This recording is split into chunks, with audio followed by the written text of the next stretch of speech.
Hey, everybody, it's Mark Hill with the Segment Podcast. Thank you all so much for being here. I've got a great guest today to join the podcast. Actually, one of my friends, her name is Kelly Obrien, and I'm going to bring her up to introduce herself to you because she is an amazing individual that's doing some great things in the sport of mountain biking. Kelly, are you there? There you are. Hey, Marky Mark, how's it going? Good, Kel. Welcome to the show. Thank you so much for being on. I'm excited to have you on, and I want people to know who Kelly Obrien is, aka MTBKO.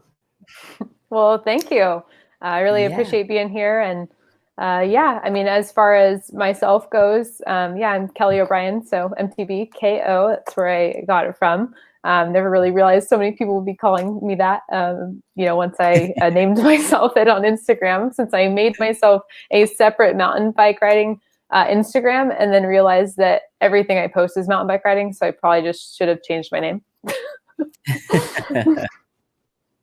But yeah. Yeah, and then the MTBKO thing, I remember seeing that when you first started I think you came up with the name MTBKO. I mean, it seemed like it was pretty recent, and you're fairly a newer writer, but you wouldn't tell if we saw you out there in the wild on the trails. But when did you start writing? So the official date was May 23rd, 2020. So I guess you could technically call me a COVID writer. So yeah, I'm going to be celebrating my end of the 1 year at Sky Park on May 22nd. So really excited for that. Wow. And what an adventure for you. Cause I know we'll ask the questions and we'll reveal it to everybody who's watching, but what was Kelly doing before mountain biking? Take us back so we can get a flavor of who you are, because obviously you're athletic. I see you out on the trails and I see your progression. I actually saw on video, I think it was on Instagram, I think John, your fiance, had put a picture of you doing or bypassing a gap or doing a little jump and then coming back and like sending your first gap, which was just here recently. But what was MTBKO doing before mountain biking, and how did you get into mountain biking? Yeah, I mean, I've always been really athletic and into sports.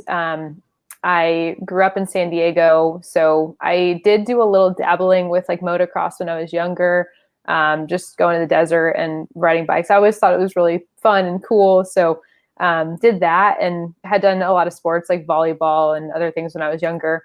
And then was a gym rat. So I went to the gym, worked out a lot, and I was a runner. And then I think more recently, what I had gotten into was I was working out and was kind of like over the gym and wanted something a little different. All my friends kind of do different things. And so in the height of COVID, I started road biking a little bit. We got road bikes and we're doing that.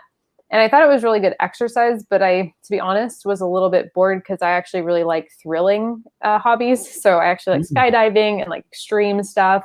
And so it was kind of like a little bit like just I wanted something more. So it was okay. And I remembered back to 2017 where I work at Fidelity Investments, and one of my coworkers was really into mountain bike riding. And so anytime between like client appointments or whatever, he'd be on Pink Bike and he'd be looking at his like whistle. He goes to Whistler and Squamish every year for like a month, and they get like guides. And so he'd show me all these pictures, and I was always like, wow, this looks so fun. But I knew how expensive bikes were. And so I was kind of like, I delayed getting into it. And then COVID happened and we had started road biking. And then I was like, why don't we get into mountain biking? Because I also love hiking. And so I've always like been an outdoorsy person. So that kind of, it just like spiraled into like wanting to demo mountain bikes. And so we went to the Path and they were super helpful. And we were able to start from there. Wow. So when you got to the Path bike shop, was it, you were on a road bike, did you know what kind of mountain bike you were looking for? I mean, I remember the first time I walked into a mountain bike shop, which I had no clue what travel was. I thought when they said this bike's got a lot of travel, I thought it was a used bike. but how did they get you into a bike, and how did you know what to decide? Yeah. So fortunately, my fiance John is extremely good at research. And so he spends like countless hours researching things. And so he almost kind of knew the bike that like we had a general idea of what we wanted, and we wanted a really good all-around bike. So when we went into the path, we of course listened to them because they're the experts, right? Like, do we want a 27.5 or do we want a 29er? Like, well, we don't really know. And they're like, well, most people are going 29ers and the terrain around Orange County is good for a 29. So we originally had demoed, I think I originally was on a Kona Process 134, and I think John was on a Scott bike. And so we tried those out and they were fine. Like, I liked them. You don't really know what you want when you're trying something for the first time. So you kind of have no frame of reference. And then the second time we demoed high towers. So like both John and I were on high towers. And I remember going down like pretty steep downhill. The difference how I felt on the Kona versus the high tower, it just felt so much more of like a confident, capable descender. And that gave me a lot of confidence because I was kind of sketched out in the beginning of like, oh, wow, that's steep. Yeah, that's kind of how we started. Wow, that's really interesting. That's cool. I mean, we all need a friend or somebody like John that kind of already knows, has all the specs and knows what to get into. And it's cool that the Path Bike Shop had a ton of great bikes for you guys to check out and try in the demo days. And you now, fast forward to almost a year, we're coming up on your 1-year anniversary of mountain biking. You are now an ambassador for the Path Bike Shop. How cool, full circle is that? It's awesome. Yeah, I feel like they've given us so much and been so supportive, and now like I get to kind of pay that forward and represent the Path in a very genuine light, because I know how they treated us from day one, from being brand new mountain bike riders in COVID. Like, they were slammed. I mean, I just remember the line out the door and the whole COVID protocol, and people were upset about timing and service and all that. And of course, I mean, we're on Santa Cruz bikes, and I don't know if, I'm sure many of you are aware, they're very backed up. So, they did their best to help. And I actually initially was ordered a Juliana, and the timing it was going to take to get that bike was so long, and I didn't know what I was going to do. I didn't want to not ride. So I ended up walking in one day and I saw the 2021 high tower, and I was like, hey, what size is that? So that's kind of how I ended up with my bike. That's how you took it home. And do you remember the first time on that bike that everything just kind of clicked, where you felt like, I'm so glad I made this choice of the bike brand and the bike shop? Was there a certain time that you remember? I mean, yeah, like once I bought, I mean, from the beginning, the bike shop was, I mean, Path was so supportive that I wasn't ever going to stray from them. So it was really one of those things where we just kept calling and asking questions. And, John is very good at research, so he asked many questions as well. And we just felt really, really supported. And then as far as Santa Cruz, I mean, the feel of the bike, it feels very natural for me. There was some things that the Kona was better at, but for me, for what kind of terrain I wanted to focus on and what we were riding, it just breathes like confidence to me, and I can trust the bike a lot. So that helps tremendously. Do you feel that let's tell everybody where you ride mainly. I know we'll get into more trail talk later, but you primarily can be found riding where? I mean, primarily home trails are going to be Aliso, El Laguna, like El Moro area, Crystal Cove, and then also Oaks. So Santiago Oaks, we ride a lot. Those are kind of like the most convenient to where we live, since we're in Irvine. And yeah, so it's local. Did you feel that the Santa Cruz really, on those types of terrain, it really just was so good at building confidence? Was it confidence inspiring when you were like going down steeps and doing that thing? Is that part of what drew you to the brand? Yeah, I think that I mean, the VPP suspension, I really, really like. I trust it. I kind of know now that I've been riding more, I can anticipate how it's going to go. And a lot of times, like starting off riding new terrain and just having it be really chunky, like stair steps or car wreck or things like that, where you're like, oh my gosh, I don't know if I trust myself on this. You're kind of like, you work your way up to trust the bike, because now like Five Oaks to me is not a hard trail anymore. And in the beginning it was very challenging, but I feel like if I trust my bike, then it's not, it's planted for the it's planted. Like it just feels like I can maneuver it, but it's stable. So that's fantastic. And so you're bonding with this bike. You and John both get Santa Cruz's. And then it wasn't too long after that, you had a big disruption, right? When in the middle of the night, somebody came in and stole your bikes. Tell us a little bit about what happened that night and what happened. Yeah, absolutely. So it was a Tuesday morning. I have a meeting at work every Tuesday morning. So I got up and business as usual, getting ready for the workday, like get ready, taking my laptop bag and heading down, to my garage. And all of a sudden, I went to open the garage and it wouldn't open, but I could hear the motor running. So I just knew at that point that wasn't a good sign. And then I called John, and immediately when I told him, he knew, he had the same reaction. So he ran down and was like, oh my gosh. So then tested the door of the garage, and we were just able to lift it up because they had cut the cable, the safety cable or whatever they had disengaged. So there's a lock on our garage, and they picked the lock out, and then they just disengaged the cable so that they were able to clean out a lot of stuff. I mean, it wasn't just our bikes. It was 4 bikes and all of our skis, our ski gear, our ski boots. They took our full face helmets. They took a printer that no one could find a cartridge for if they tried. So it was very random. Oh, they took our park tool repair stand. Oh, man. So I mean, it felt like the Grinch just stole Christmas, and it was on December 15th. So it really felt like it was just a big bummer. Yeah, man, that sucks when that happens. I mean, I feel like it's been happening more and more. You hear stories, and I know as a mountain bike community, we're always trying to help each other, find the bikes. Like, let's help them, like posting and looking. But where the heck do these bikes go after they take off? I don't know very many people who get them back. I know. So December 15th, we are like in the middle of COVID. The numbers are spiking, right? Because right after Thanksgiving, the numbers went crazy. Mm-hmm. Bikes are gone. It's completely hard to get anything.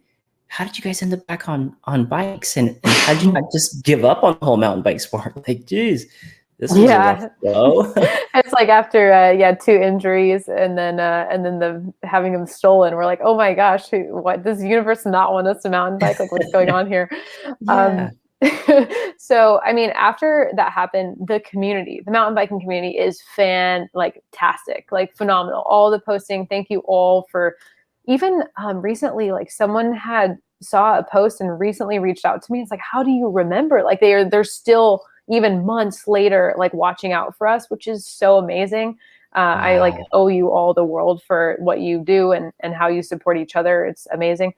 But yeah, basically, so we went back to the path, right? And we were like, hey, like, what do you have? And John kind of viewed the theft of our bikes as like an opportunity to say like, hey, do I want to try something new? Do I want to do like a different bike? Or did I like what I had?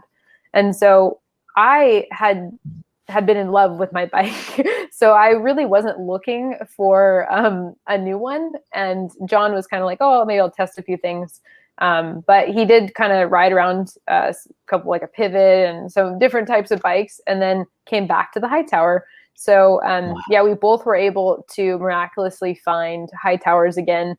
And based on the community reaching out to us, because they saw the bikes we lost, and they were like, hey, I know someone that has this bike, or, like they were just really helping us out. So it's really awesome. Yeah, that's very, very cool.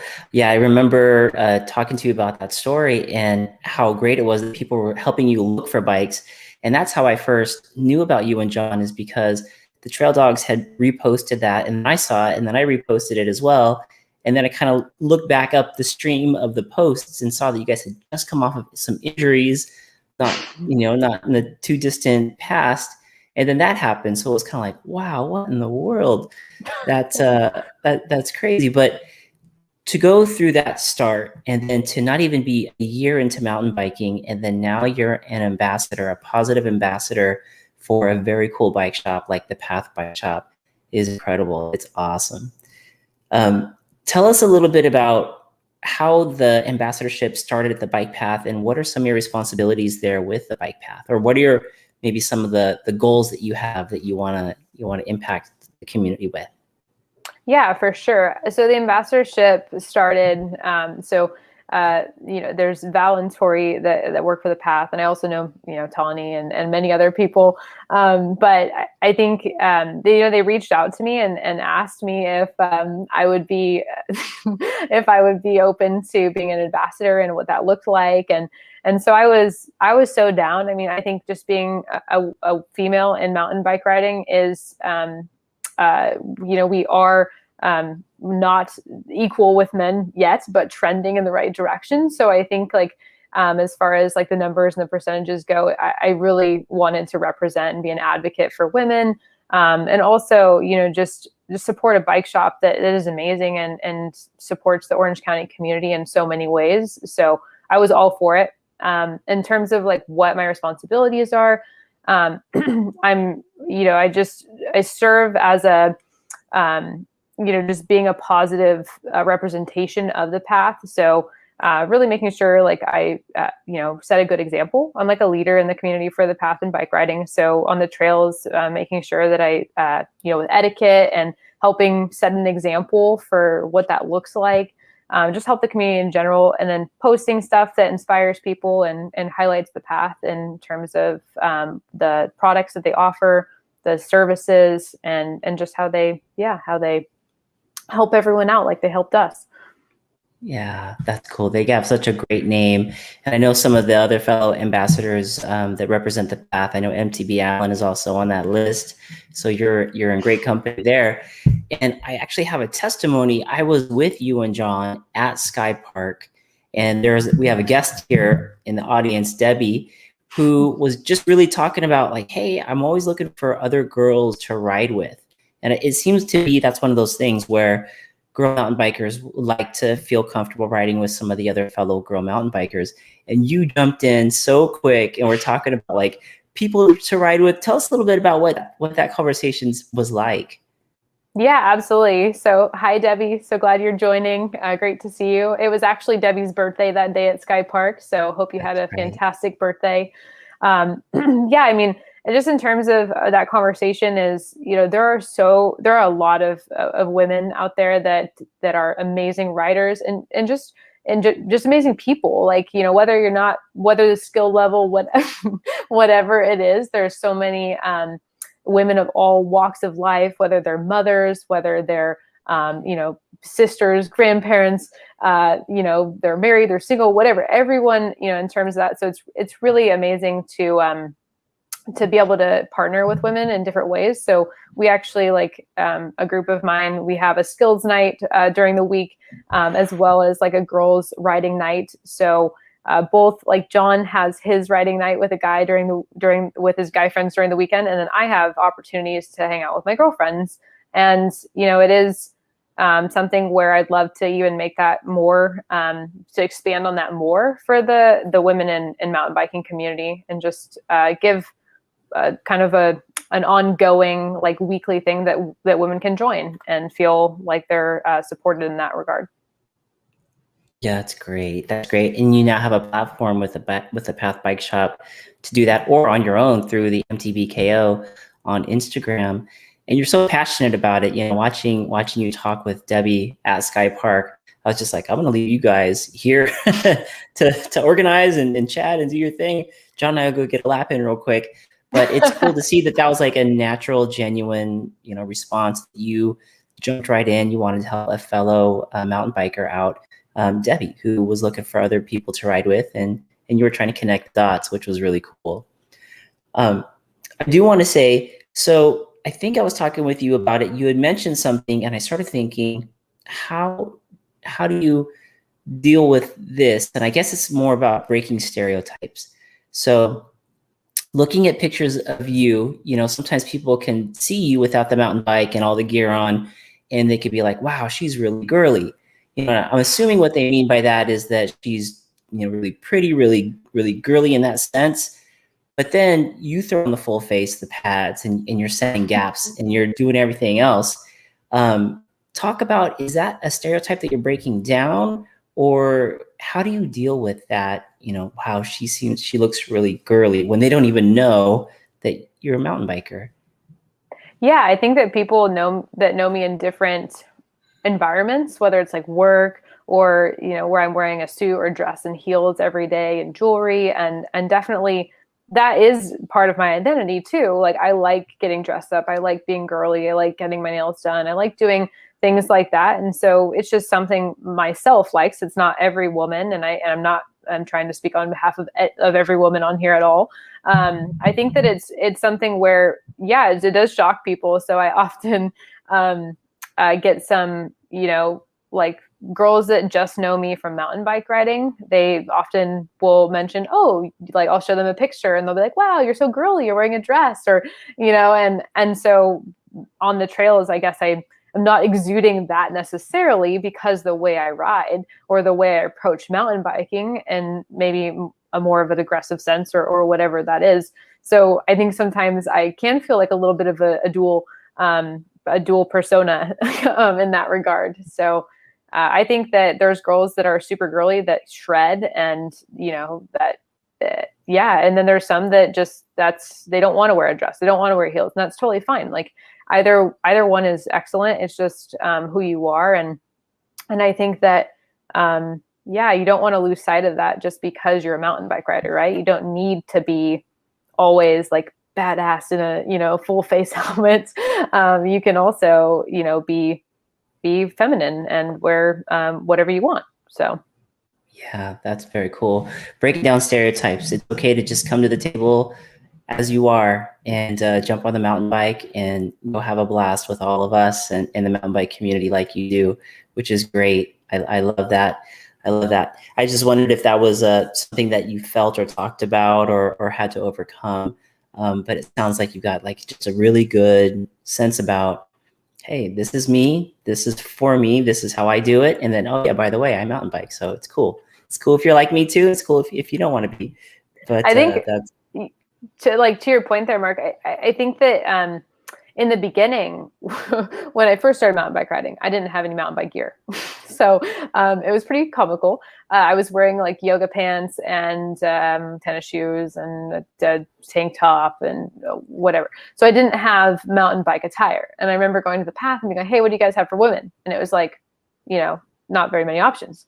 And it's long shorts. And so I was like, oh, well, like before mountain bike riding, I really never wore long shorts. And in fact, like, sometimes I actually, preferred to wear a volleyball length short versus like a basketball short or something. So at first I was kind of like, like what options, do I have as a female mountain bike rider? So that is one thing that I think the community could improve on, is having maybe more options for women too. Cause I know there's just a fewer selection. So if there are some girls that want to be maybe girlier mountain bike riders, and there's really not a whole lot of options for them. So, and there's, if you just want to wear black or you just want to wear something simple like that, I think there should be a little bit more variety for women. And I've thought about trying to make a clothing line at some point. But wow. Yeah, so. Nice. Well, I wanted to, before we go on, this is great, but I just want to say that we got a good audience in the house for you, Miss KO. We got Double R in the house. Adam Mock is here.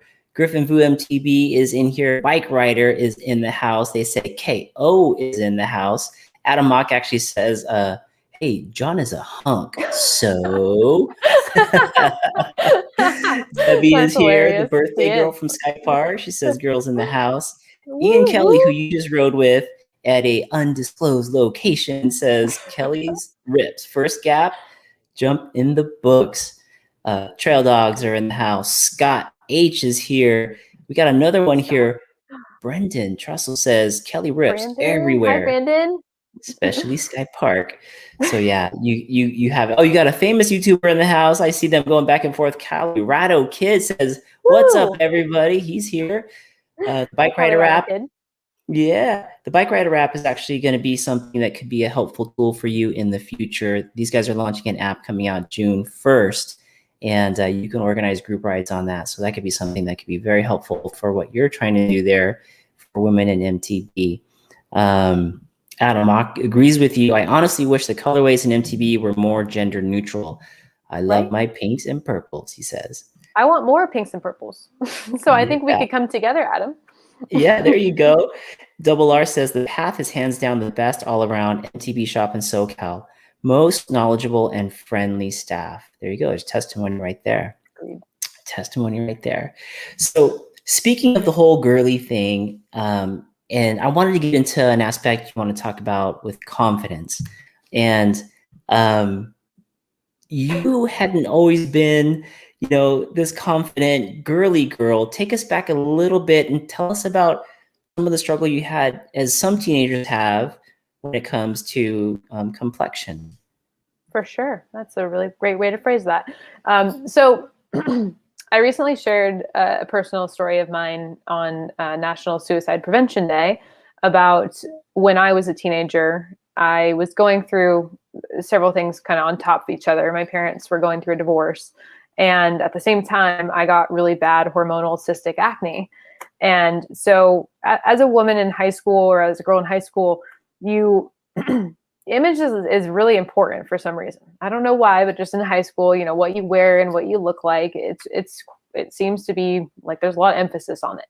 So I remember I had, got this acne and I hated it. I mean, I absolutely, I tried to pick it away. Obviously that's not a good idea.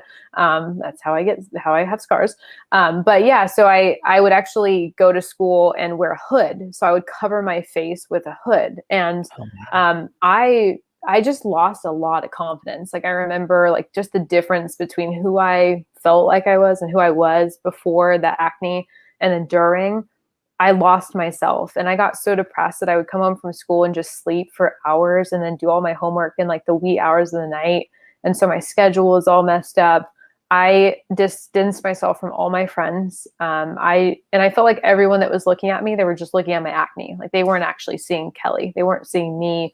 They didn't. So I just felt like I lost confidence. And I actually got to the point where I felt like, actually taking my life at that point. And fortunately, I was able to work through that and got the help that I needed with the help of my parents. And I actually went on Accutane, which is a pretty severe acne drug. So that helped. But it was drastic measures, to get myself back to a place where was more normal. Because I think on the whole, if I look at my life, I've been more confident than not. But I've had periods of time, I've had periods where my ego and my confidence has been hit and I have to kind of get it back going again. And I think that's very normal in life, to go ebbs and flows and peaks and valleys. And you can't really enjoy the peaks unless you have the valleys. So I'm so grateful from where I'm at today and the fact that I made it through that time.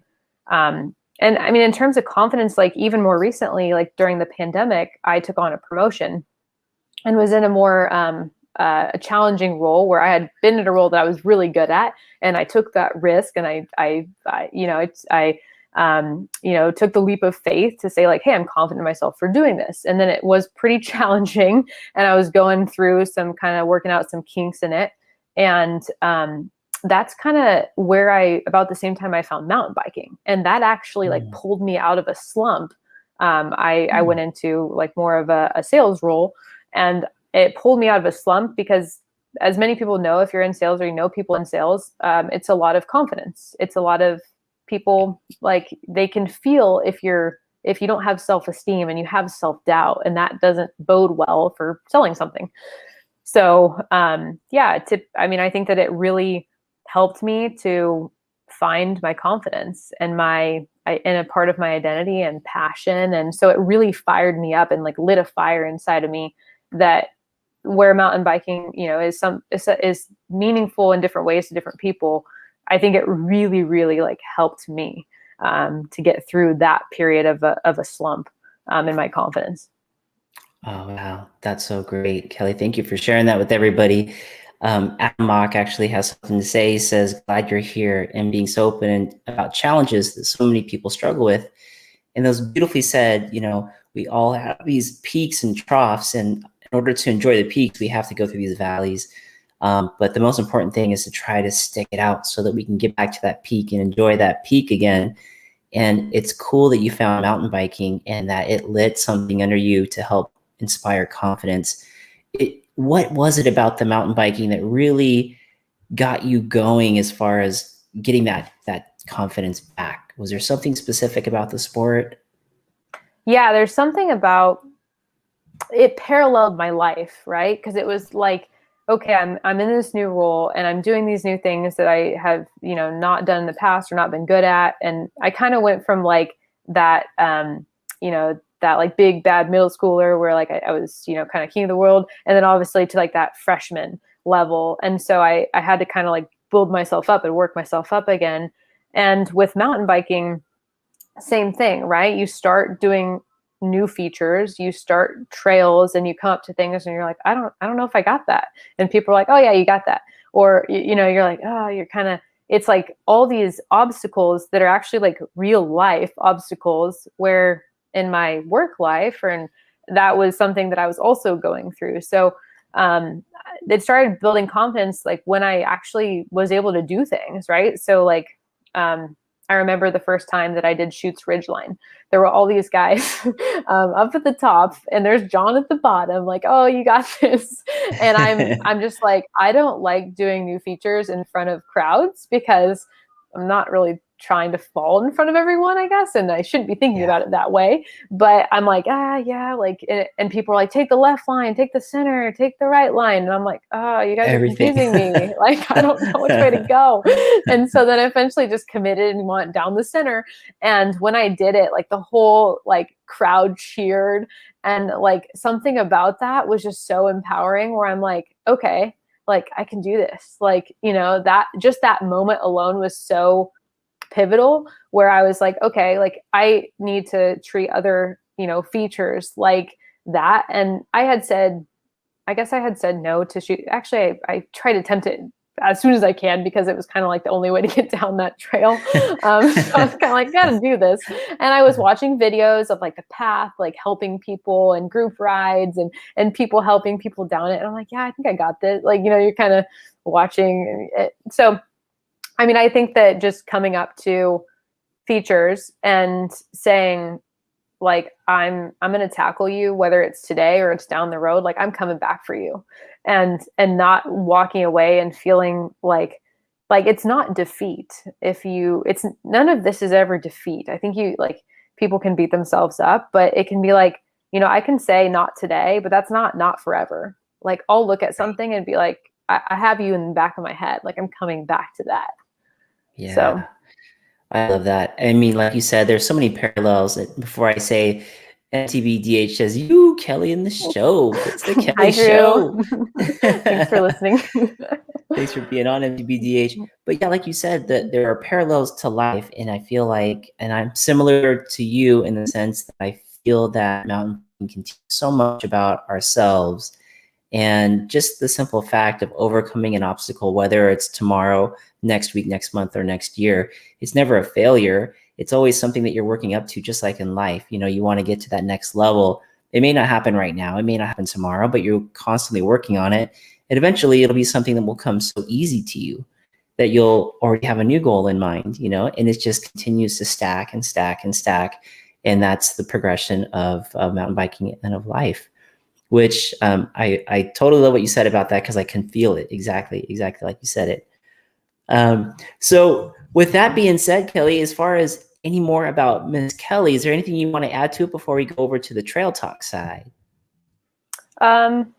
I think that's mainly it. I mean, I feel like I could talk for days about all this stuff, but yeah, I mean, the confidence, the parallels to life, like it gives me, it makes me feel so empowered. So mountain biking has really became a part of my life. Obviously, as you mentioned, I've had some adversity and obstacles to overcome. And I remember, Calvin, you telling me after I fractured my elbow on TNA, that he's like, oh, like if you're coming back, you're like ready to get back on the bike, you're like really passionate about it.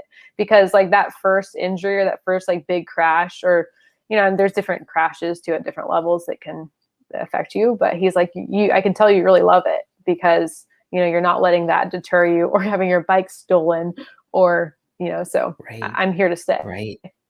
That's awesome. You are here to stay, and we'll be as a community a lot stronger for it. I got to put this one up here. John is on the line. John Melia says, a pretty girl who rides, someone should lock that down. And hey, congratulations to you and John for your engagement. That is awesome stuff. Thanks, John. So supportive. Scott HS, agree. First time I made it down TNA, I felt like I can go down anything and do most of the time now. So yeah, confidence inspiring. Yeah, I had made it down TNA a few times, and then that's and it's weird when you make it down trails fine, and then all of a sudden like you take your guard down and it gets you. So don't take your guard down. Always ride until you're off the bike. That's right. Ride with a purpose, because it's always that time when you're like, I'm going to take it easy today. That's when it gets you. Ian Kelly, who just recently rode with you, says, as soon as I rode with this chick, he's calling you chick. It's cool. It's cool. As soon as I rode with this chick, I could see she was such a good vibe rider and has been so fun to ride with her. Her and John rock.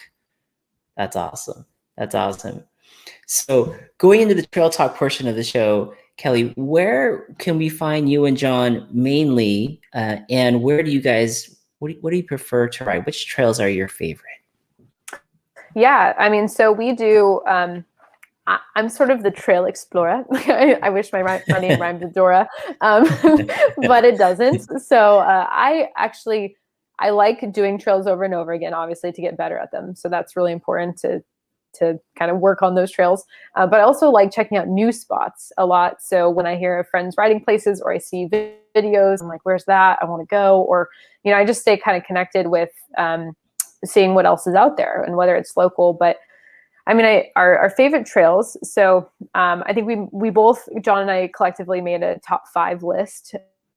So one of the trails is actually Telonics. So number 1 is going to be Telonics for us, and then Otter Drop is going to be second. Ooh, new one for you too. Yes, yeah, and I'm so excited to just keep sessioning, to keep going on that trail more, because a lot of opportunity, and it's just such a fun trail. So love that one. Overdrive at Greer, which I know many of you were just recently on the Greer call, so hoping I can get a few more overdrive sessions in, or what that'll look like. But I love that trail. It's really well designed. Yes, agreed. Yes. Yeah, Auto Drop's so fun. And then Arrow. So I think like a lot of my recent jump progression has happened from just like from Sky Park, and then more specifically like Arrow, just, you know, tabletops. There's some really well built jumps on there, and once you're like clearing, it's so fun, and there's just so many little features that you can do different things with. So having a lot of fun on Arrow. And then my last one's probably Rocket. So I think Rocket, it's a long descent. There's a lot of great little features and things you can do. And if you're trying to go faster the rock garden, or getting up the rock pop, that was one of my biggest feats, I think, was being able to get up that boulder and keep riding up. So if any of you know about that spot, it's really not as hard as it looks. You know, it's going back to Arrow as one of the trails you had just named. I remember following you at Sky Park, and it was it Arrow? Actually, I think it was I think it was Neverland Jump-Line. Oh, yeah. Yes. And then towards the bottom. Yeah, that's number 6. You're number 6 trail. So you're at the bottom. There's that that wood berm. It's kind of in a funky spot. It really doesn't have much of a turn to it, but you can ride it by jumping up to it and then jumping off of it.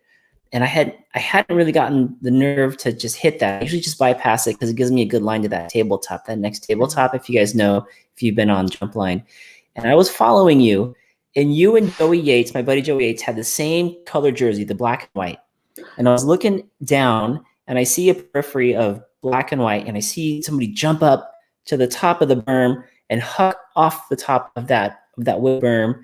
And then I'm thinking in my head, like, Joey just sailed that. And then I hear your voice. Yeah. I'm like, that was my first time. Sailed that. That was the best. So you just decided to huck that. Is that because you rode with, was it Emily that we rode with that showed you that line, or how did you take that? That was freaking awesome. Yeah, she was right in front of me, and I think I was just like so empowered. I think she went up on it, and it was my first time hitting that wall ride.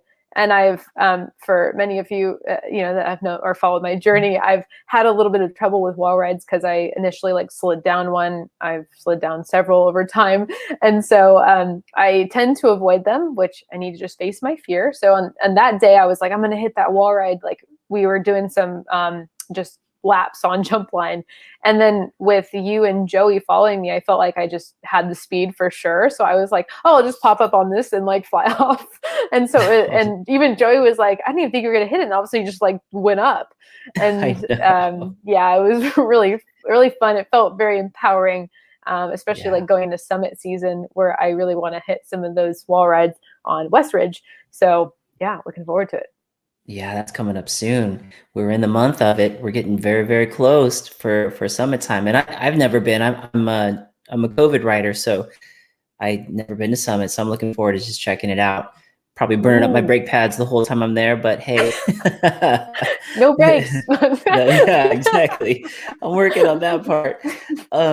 So from the trail talk, that was a great list of 6 trails. All of them are super fun. I'm surprised that Anderson Truck Trail didn't make it on there.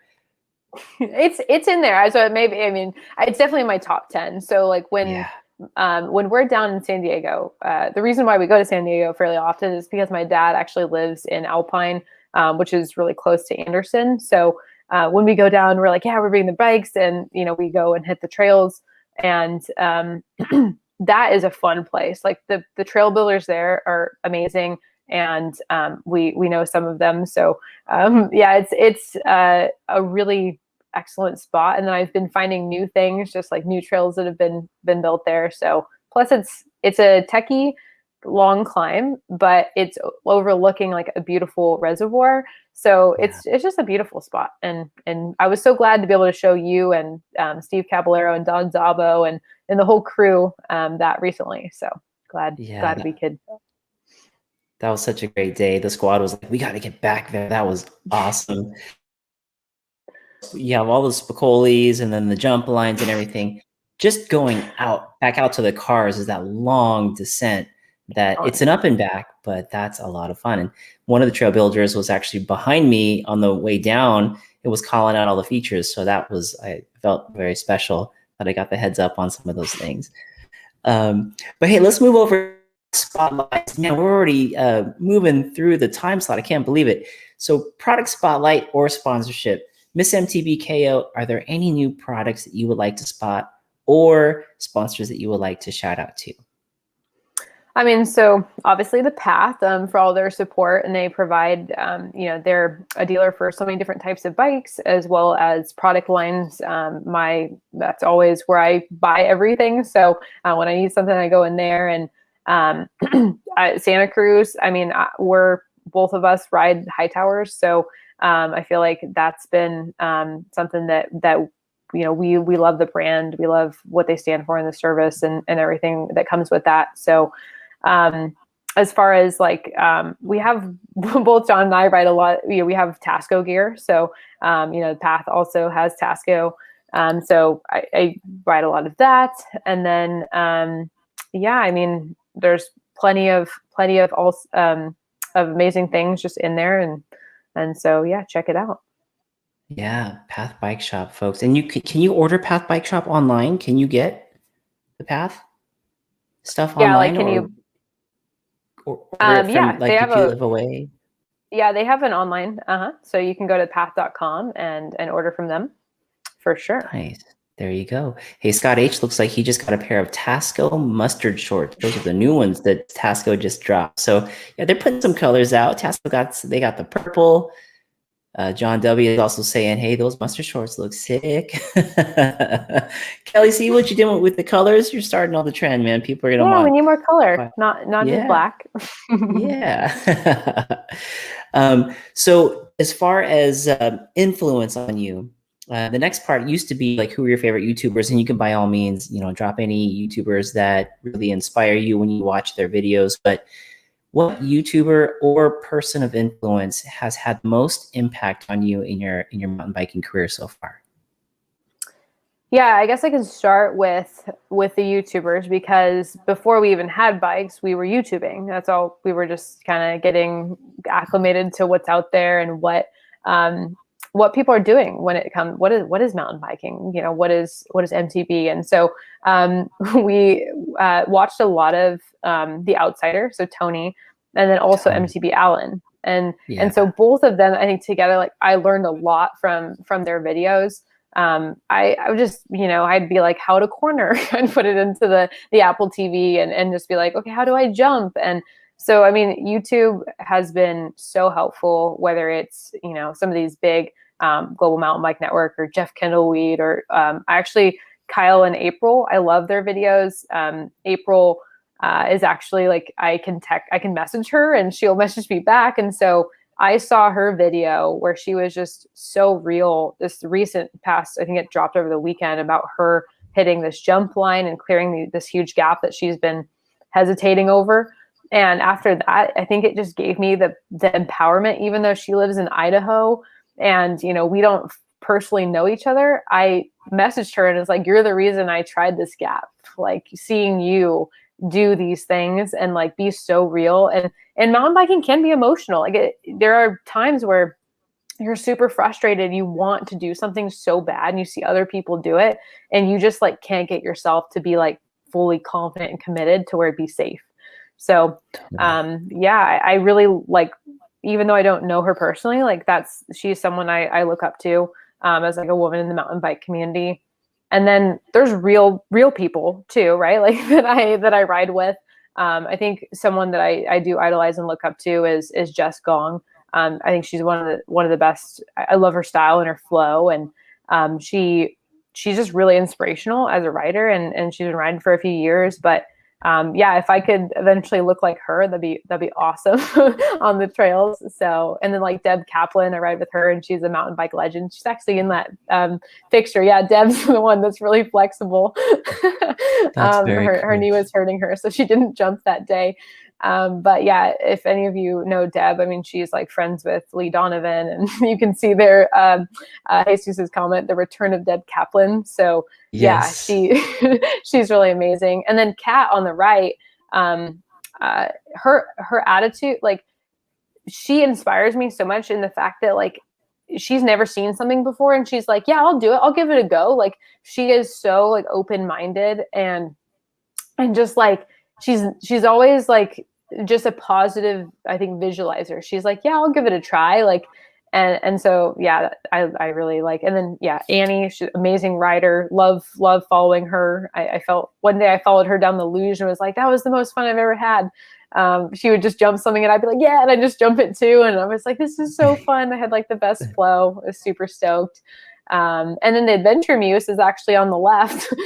So she, one of the very first videos I watched on YouTube was her going down lizards.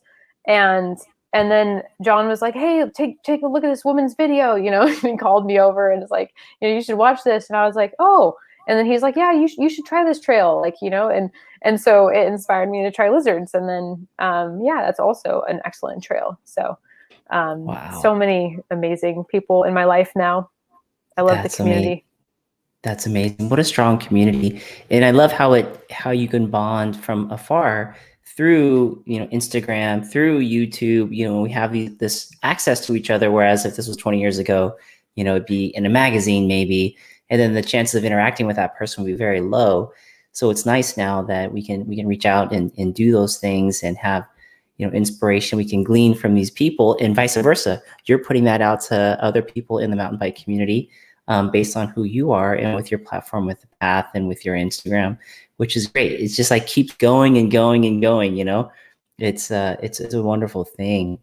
So going from influence, let's head on over to some, because we already have 50 minutes, Miss Kelly, which is crazy.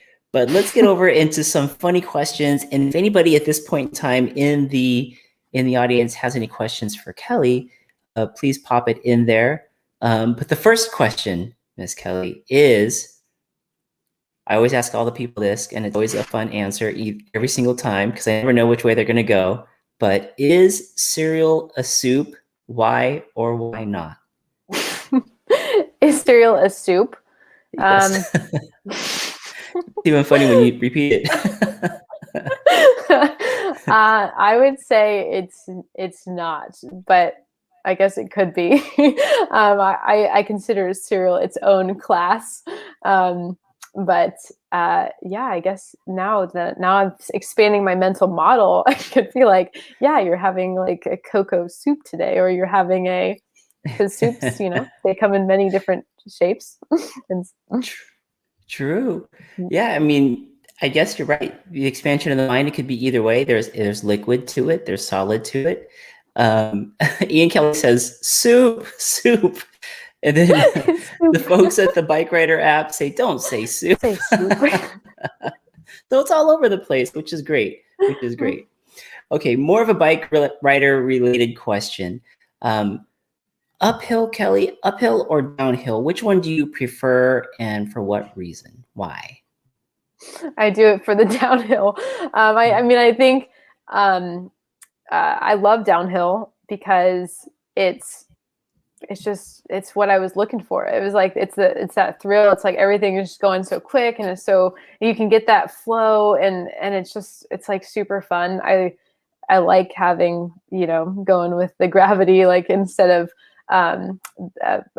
going against it necessarily. But I think when it comes to climbing, I need to get better at my technical climbing. So I've kind of, when you say like you don't like climbing, then you like always stay in that rut. So I need to be like, I love climbing, and I need to be like, yeah, I'm going to see this as a challenge, and I'm going to make it like up Choya really fast and never dab, and like use that as a challenge. But I think for me, it is more the downhill, but I'm learning to embrace the climbs. When you're cruising downhill, is it feel like you're not obviously you're not thinking of anything else other than go fast, don't die. You're moving down that hill, but is it also like, is it a stress reliever for you, or what makes that so enjoyable? Because to somebody that you would say, hey, let's go do something you've never done before. You just pick some random person. I'm going to put you on this 2-wheel thing. I'm going to send you down the hill with all these hazards and rocks and who knows what you're going to run into. Hopefully not. It's going to be awesome. But yeah, when you put it that way. Right. But for folks like us, like when you're going downhill and you are just focused in, what is it about that you pull out of it? What do you enjoy? I mean, it's the focus, right? It's like, you're just so intently, like, I'm focused more now on my form. Like I check myself. I'll be like, am I the right? Like, am I doing this right? Like, and then am I preparing myself, the line choices? It's the challenge of it, like where there's so many things, but your brain is firing so fast to figure out, like you're so focused, but there's so many obstacles. It's like, it's challenging. It's fast. It's one of those things where I just love the fact that you can start anticipating something quickly. It's almost like to see how quick your brain works. Because you're like, okay, I know this berm's coming up, or I know this comes up. Like, how do I need to prepare for this? Like, am I in the right positioning? And so there's a lot of things going on up here. Even, when you're just flying, you think it's just like, oh, just let it go, just fly downhill. But I think like the best riders, you're checking yourself. You're like, hey, am I coming into this right? Like, how am I setting myself up? So it's almost like preparing yourself to take an exam. Like you climb up the climb, and then you're like, this is go time. So yeah, I like that. Like it. I like that. Yeah, lock it in. It almost seems like you're taking in so much information on purpose that certain things slow down. Even though you're hauling butt down the hill, you could see things that you may normally not in everyday life because you are fully present as you're racing down that hill, which is great. Debbie says, honestly, we go downhill. That is scary as all get up. Yet it's a stress reliever. Kelly's right. It's about the challenge. Yeah, there you go. It's about the challenge. You don't think And about anything else. That's the good. I mean, so if you're worried about work or whatever it is, or whatever you got going on in the house or whatever stresses that you have, you're just focusing on going fast and don't die. You're just so in the moment. And I think that that's good for our brains to not have to. I think about other hobbies where you're going to think about other things, whether you're cooking, you might be thinking about something else in the background, or if you're knitting, or if you're doing, you're thinking about things. And I needed to just fully commit to something else and give my brain a break. Yeah, it's probably goes so far back in our as humans, like millions of years ago, we were not on these computers, we're not sitting in the car, we're not working these 9 to 10 hour days, we were out there and we were present for survival, and we were, out in the wilderness. And maybe this gives us a snippet of that. When we're flying downhill, we're able to connect and reconnect with that part of us that's been subdued. And it really helps us get out of that funk of, office life, phone calls, all that stuff. Half of the crew here is stuck on the cereal is soup or not. Cereal has to have meat or veggies, says Scott. That's not true. You can just have a broth soup. There you go. Ian says, LOL, cold breakfast soup just sounds bad. Yeah. Here we go. Got a question for you. This one's more serious. Brandon says, Kelly, what's your MTB theme song? Oh, that's tough. I don't know. That's a good one. I have so many different songs. Would it be fast paced? Would it be what kind of genre? Would it be metal, punk? I think R&B? it kind of depends, because sometimes it's those really motivational, really whether it's rap or if it's rock, some sort of rock that's more intense. So I think if I'm biking and I'm yeah, I gotta get mentally prepared in the zone, and then sometimes it's fun to think of it kind of silly, and so you can have maybe a silly song or something more kind of just catchy. So I don't know what exactly that would be. I'll have to think about that a little bit more. Yeah, or let us know. Make a post when you find out. When it comes to you, post it on Instagram so we can all see it. I will. We got Double R says, uphill or downhill, both are great. Pain and pleasure. Ian True. Kelly says, for that downhill matrix vision, MTB Neo. If you're going to, Scott says, if you're going down Rocket, about Rocket by Def Leppard.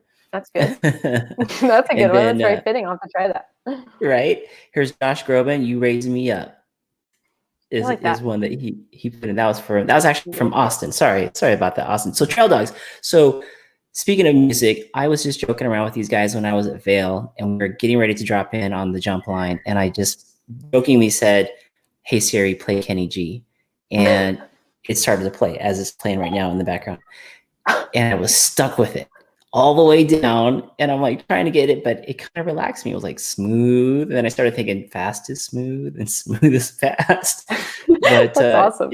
Yeah, I didn't pick it again, but yeah, that's a funny story about that one. That's hilarious. Okay, I should try that. Yeah, next question, Miss Kel. If you wanted to start a conspiracy in the mountain bike industry, what conspiracy would you start? A conspiracy. Yeah. I don't know. That's a good question. That I don't know. That's tough because then you're towing the line. The seat is getting hot, folks. She is really trying to get this one. Yeah, I'm not really sure what to go with there. Anybody out there in the audience want to help out with phone a friend. Some conspiracy ideas? While we wait for that, Colorado Kid says excited to make it out to Sky Park for the first time in July. At least if everything goes according to plan. That'd be Dude, awesome. You gotta hit us up. Let us know. Let us know. We got a squad waiting for you, Mr. Colorado Kid. Absolutely. Well, if nobody has anything else for Kelly on the conspiracy thing, because here we go. Late to the party. Joey Yates is here. Joey Yates is here. Where's Joey? Okay. I guess Scott I can start a conspiracy about the Peace Rock. Yes, there you go. Peace Rock. For those of you who know, you know that Peace Rock is something else. The pictures. So the pictures from the front didn't look too crazy, but once they took pictures of the side with all of you at the top, that looked bananas. That was crazy. At first, I would see people do it. I'm like, oh, that doesn't look that bad. And then I get there, and I was like, wow, I could start a conspiracy that the Peace Rock is easy. Yeah, exactly. There you go. There's one. There we go. Peace Rock is easy. That may or may not be. Bike Rider is helping out by saying, Kashima Coast give you wings. And Scott H says, the Rangers are not in Liso. Oh, that's a cruel one. We wish. Well, Kelly, MTBKO, it's been awesome having you on the show. Thank you so much for jumping on the Segment podcast. You have a lot of folks up here who really support you, love you, follow you. Joey Yates also says congratulations on the gap jump. He also saw that probably in person. He was more privy to see in person. Some folks like me had to see it on Instagram. But yeah, like Bike Rider here says, thank you for sharing your story. You're going to motivate so many folks. And I'm glad that you're able to do what you're doing for the women of MTB, for all of us in MTB. It's just great to see it. And I look forward to seeing more things from you in that positive light, which is amazing. It's like it's supposed to be that way. Before you go, one last question for you, Kelly. If the Kelly of today who rides for the Path Bike Shop, who fell in love with mountain biking, it's your new passion. You got John, you're engaged to be married. All these great things are going on now. You've got this great job with Fidelity. What would you tell the Kelly that was sitting back as a teenager with the hood on, with the acne all over in that dark place? If you had a moment to go back in time, what would you say to that Kelly? I would say to, embrace the bad with and the good. Like it just, basically to enjoy the journey of life, and that it's not always going to be perfect. It's not always going to be easy, but that I'm strong, and that I can, I could do anything I put my mind to, whether it's pulling myself out of depression or doing amazing things on a bike, or, being successful in a career and having an amazing life. Like I think back to that time and just say, like, if I could tell myself it's going to be okay, and like everything's going to work out, then, I and I knew that was going to happen, then I think I would have just felt more supported in myself. Yeah, there you go. So for the folks out there that listen to this in the future, whether you're finding this on YouTube or you're finding this in the audio version podcast, where podcasts can be found, you're never stuck there. Kelly's a great testament to that. If you look at her today, you would never think that she had battled what she'd gone through with the complexion issues as a teenager, and now look at her today. So just like Kelly said, keep on chugging. It's not the end. Write it out. Sometimes those things, we all go through something together or individually, but we all get to enjoy the peaks when they come as well. So Kelly, thank you for sharing that. I really appreciate it. To bring it back up, you could always count on some of these guys for some funny stuff. It says conspiracy. They're going back to conspiracy. Crashing. Colorado Kid says conspiracy. Crashing Dad is actually the only one buying Greer Ranch to put up another multi-million-dollar home. That could be a conspiracy. That's good. Yeah. Another conspiracy coming. Now they're helping you out. Conspiracy that all mountain bikers are huge Backstreet Boys fans. And I'm saying this for a friend. That's hilarious. And then Scott here says, I have 3 daughters. I told them they would be lucky to take one friend from high school for life. Crazy how much we care at the time. Yeah, right. Your friends back then, it just, everything seems like that's it. So anyways, Kelly, again, thank you so much for being on the show. Thank you everybody for being on the Segment Podcast tonight. Always appreciate these. Happy hump day. And Kelly, we will see everybody else out on the trails at some point soon. Thanks again, everyone. Have a great night. Thank you. Bye.